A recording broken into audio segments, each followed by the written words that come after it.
Ganito po sila kamangmang. Sino na nakapanood dito sa video ni Manong? Yun daw bigas, sintigas ng simento. Manong, yung pong bigas nakasealed po yan, naka-vacuum yan para hindi pasukan ng hangin. Kaya po matigas siya. Pero kapag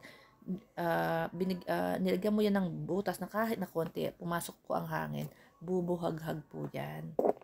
Ganun po, para po kasi magkasya doon sa box.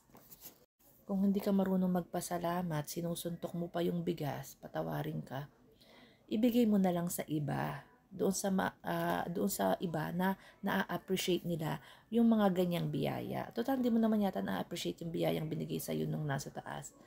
Ibigay mo na lang po sa iba kesa sa binabastos mo yung pagkain, yung grasya.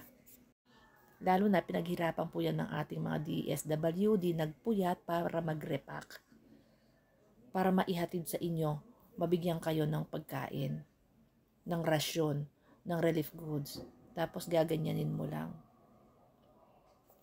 Ang dami nating volunteers na naghirap para maihatid lang yung relief goods na yan. Tapos ganyan ang gagawin mong reaction, babastusin mo pa. Pagkain pa. Ibigay nyo na lang po sa iba. Kung di mo siya na-appreciate, ibigay mo sa iba. Doon sa mas nangangailangan, doon sa mas maraming anak.